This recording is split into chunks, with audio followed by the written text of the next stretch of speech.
Oke, jadi sebelumnya saya udah pernah bahas mengenai cara jadi front end web developer ya. Video ini bisa dicek di YouTube saya, cari aja di channel saya. Nah, kemudian saya mau bahas mengenai Next.js dan Nuxt.js. Nah, jadi gini teman-teman.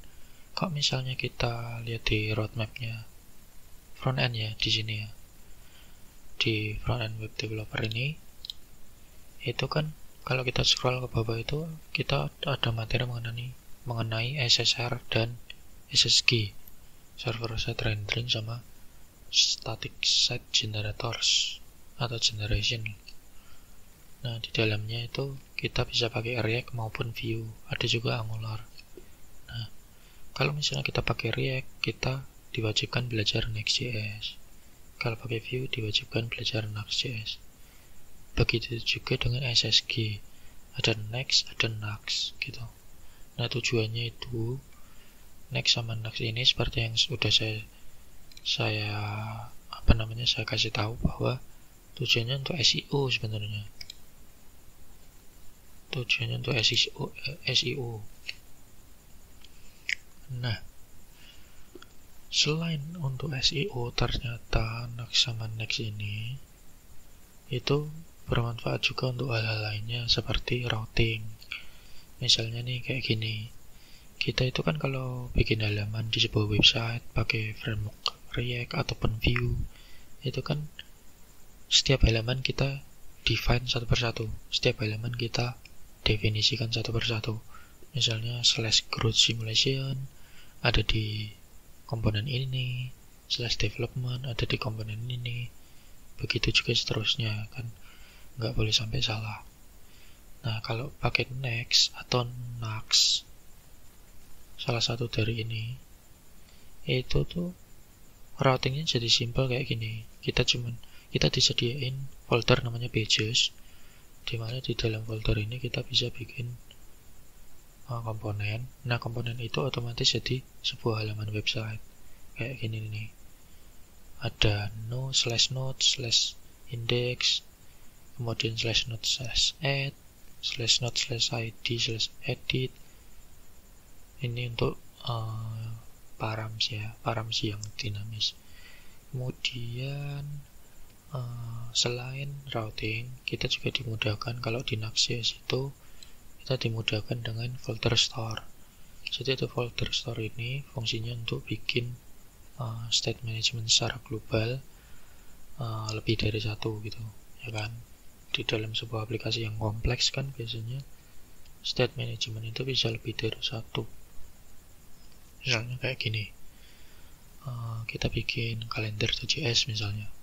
Nah, terus kita bikin state sama mutation kayak gini. Misalnya kita mau bikin set task ini ya, cara pemakaiannya tuh sederhana. Kalau di Vue cuman gini dong, commit calendar /set task. Nah, ini merujuk kepada mutation yang set task ini, manggil isi ini. Nah, kemudian kalau state-nya manggilnya gimana ya, tinggal state.calendar.task.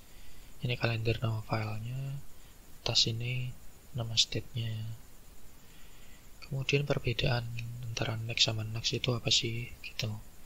Nah, kalau Next itu ada 3 function bawaan yang harus diperhatikan: get static prop, get static fetch, sama get server side props untuk fetch data. Nah,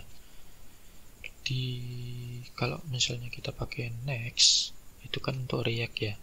Kalau React itu kan biasanya kita fetch data pakai use effect ya. Nah, kalau di Next.js itu disarankan pakai 3 function ini.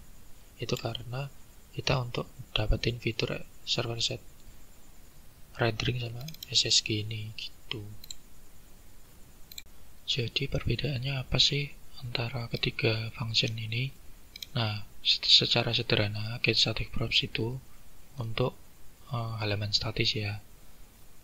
Nah, nanti kita nge-export sebuah function namanya get static props di komponen page komponen kita kan. Itu udah saya jelaskan ya. Kalau halaman itu ada di folder pages ya. komponen yang ada di filter pages ini disebut dengan page component. Nah, terus nanti kita nge-return sebuah prop ini nanti yang akan jadi props di komponen itu. Nah, kemudian ada getStaticPage. Nah, ini tuh secara sederhana fungsinya untuk mendefinisikan atau ngasih tahu gitu halaman mana aja yang statis. Nah, kemudian ada fallback, true, false, blocking, nanti belajar sendiri ya. Kemudian ada getServerSetProps. Nah, ini sama kayak getStaticProps, cuman ini untuk data yang dinamis, untuk halaman yang dinamis, misalnya kayak dashboard, kemudian CMS. Nah, kayak gitu. Ini butuh tampilan data yang real time gitu. Nah, kalau getStaticProps kan halaman kita itu jadi halaman HTML biasa, di generate jadi halaman HTML biasa. Kalau getServerProps itu halaman website kita itu di generate ketika user membuka halaman tersebut atau nge-request halaman tersebut. Kemudian, nah, Next.js selain punya getStaticProps, dia juga punya incremental static generation. Nah, artinya apa sih? Jadi kan tadi saya bilang getStaticProps itu kan nge-generate halaman HTML biasa ya, untuk dapetin SEO yang bagus kan. Kemudian dia itu punya incremental static regeneration. Ini artinya setiap 10 detik atau berapa detik terserah kita, halaman itu akan di regenerate sesuai dengan perubahan data yang ada di database atau di endpoint ini. Misalnya kita punya sebuah API endpoint di sini. Nah, kalau misalnya Next.js itu gimana? Nah, Next.js itu nggak serumit ini ya. Memang ini bagus, bisa mengkombinasikan SSG, SSR, kemudian ada incremental static regeneration juga. Kalau Next.js untuk view itu dia cuma punya dua metode bawaan, fetch sama async data. Itu kita bebas pakainya mau kayak gimana. Nah, dua function ini bisa dipakai untuk SSG maupun SSR. Perbedaannya adalah async data itu hanya bisa di page component, sedangkan fetch ini bisa di semua komponen. Dan fetch ini enaknya tuh dia bisa ngasih loading indikator itu di elemen website kita. Ini misalnya fetch ini kayak gini. Misalnya kita punya local state mountains. Mountains ini kita isi dengan data yang ada di API tuh. Nah, cuman hati-hati kalau fetch ini harus dikasih async ya di depannya, soalnya untuk memodifikasi local state dia harus kasih async await kayak ini. Kalau enggak nanti ketika server set dia enggak jalan.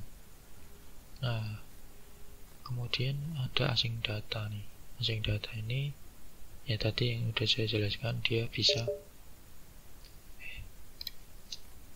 itu sama seperti fetch, cuman ada di page component doang. Nah, saya lebih suka memang pakainya fetch ini sih, karena bisa di semua komponen. Nah, untuk belajarnya Next.js itu dari mana sih? Next itu dari mana belajarnya? Nah, itu bisa dibelajar di dokumentasi resminya ya, di websitenya. Udah cukup bagus, mudah dimengerti. Tapi kalau teman-teman kesulitan belajar dari dokumentasi ini, ada juga video YouTube-nya ya, playlist Next.js ini di YouTube.